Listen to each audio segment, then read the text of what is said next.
Eta hortxe dituzue Orioko arraunlariak banderarekin oraindik ez dira lehorreratu, jendez gainezka da noski rampalde hori, Orioko jarraitzaileak gehiago, baina San Pedrotarrak ere bertara joan dira, San Juangoak ere bai, eta hoi denez giroa aparta da inguru horretan.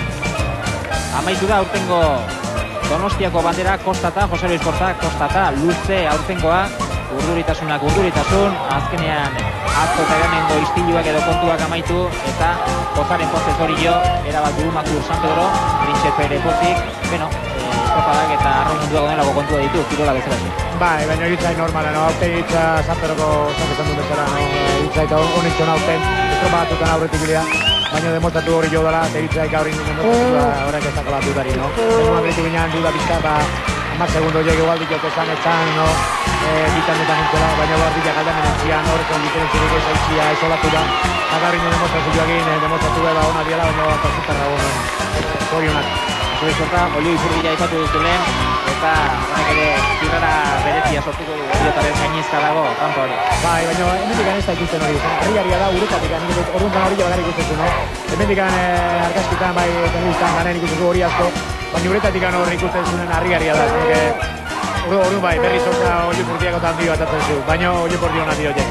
Zure sentizia, neri iruditzen zait hor biune izan Barkatu, Juanan. Bai aurrera, Xabier. Hemen daukat, ez dakit nolabait esateko gaurko galtzaietako bat, San Pedrotar bat, Aitor Balda, azkenean ezin izan dezute, ez hori diferentziatera, ez eta horrezko txanda irabazi. Ez dugu bateri estropa honaik gaur ez. Nik uste gaurko una astea basaten astu izan da. Ezin izan dugu, preparazioan izan bezala egin ez. Gaur suspenditu, bidea suspenditu. Eta, pixkan hasi zaigu, geren astu ingia, eta gaur ez dugu baten estropa honaik. Kasoa mutu zeon, arrauniteko zeon, baina ez dugu baten egin estropa da, behaiek aurre bat dute. Aurretik jotzua zenean eta gainakatzen segun aurretik saia da ez, estropa da bete ematea, eta ezkenean behaiek anditzen dira, aurretik andikazte, Ukraina mila, eta guk ezin izan dugu ezterrekin.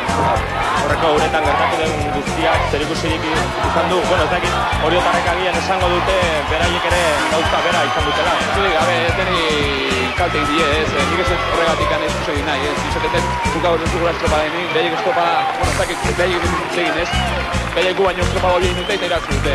Lehenko igandian, hala ere, zatenet, eta esango dut, estropa da honen girula, eta behaien parian horrekin ez gaurkoguna ez du estropain, behaiek hobi esan dira demostratu dut gaur, baina lehenko igandian ez. Gaurkoan hasieratik aurrean, zuen aurretik ikusi dute Orio. Bai, dudik gabe ez, demoratik guztian ez dugu arrankada, bekitzen izan zan geha, eta gaur Oriotarrak horretik izan dira ez, arrankadan bertan ez dugun.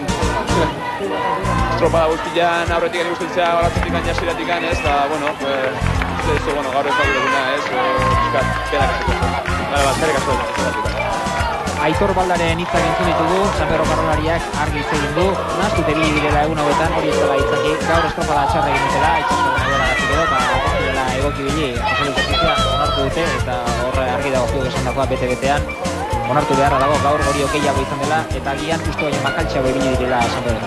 Nik uste dut berak esaten zuen, urduritasuna denantzako zen talde guzi jantzat, hiru egunetan ibili dien gora bera hauek, baina, lehen kapitakoa, urduritasuna berdina da, eta gaur hori jo geratik duguna, nik uste dut, izan dela pixka bat, denboraldian zehar gertatu den estilioa, pixka bat, ez dut dago egin da bandera honen pixka bat utzi ditu taldea daude ekudan, denboraldian zehar horrela gertatu da, eta gaurkoan bandera honek hori aurretik da bidela, bigarren San Pedro ordezkatuz leku hori Trintxerpek izugarrizko gorakada egin dula, hirugarrena lehenengoan irutzen zaigun, suertian gauza izango zela, ez da horrela gertatu, eta gero, beste bi pasaitarrak, Kostape eta Donibaneko arraunlariak, hor gaudela, baina, Trintxerpen atzetik, orduan, nik uste eta izan dela, denboraldian ispilo bat eta garbila gainean.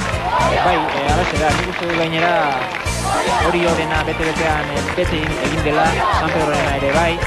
Printxepen merezi zuen hirugarren lekua egin duen demoraldiarekin. Iaz aurreneko aldiz burua sartu Kontxako estropada honetan, hirugarren ekitaldian aurten, eta nik uste dut merezitu da hirugarren lekua egin duen denboraldiaren. Meritu baitiarri jadu, no? Baina ez gaur induna garikan o jalengo gigantekoak indagoen guakin, no? Urte guztian ibili da, no? Ikusi da, beha esan dela hor beti estropa gehienetan hirugarren, eta meritua du, klub horrek zenbat urte gutxitan indu lana, zen nivela dakan, eta hori da, ikierezko lana da, hori da, zoriontzeko, ez da, hirugarren puesto bakarikan, urteabetan egiten nahi da lana, hori da, no? Zenuke ez da gaurko bakarikan, no? Zenuke urteabetan egiten nahi lana, kutsu bat hasi, urte gutxitan, nivel hori egitean, hori asko egiteko egiten. Argi dago, Puitarrek eta Matxilen lan handi egin dutela, Trintxerpe taldean, Xabier Anduez aurrera. Gurekin da gaur laugarren gelditu den Kostapeko Paco Prieto, preparadoria. Paco, al final cuarta posición. Sí, bueno, hoy ha sido la regata así, hoy no tengo nada que decir. Ayer te veíamos muy enfadado con la suspensión. Bueno, me gustaría no hablar mucho de ayer, porque lo de ayer pues, fue una cosa que ha desprestigiado de alguna forma esta regata totalmente, ¿no? Era un día que se podía jugar perfectamente y por intereses que no debe haber en esta cosa más que los deportivos y venir a remar y remar, bueno, no ha podido ser. Ayer las condiciones teníamos muy bien preparada la trainera y otra serie de cosas para que se jugase en unas condiciones como las de ayer.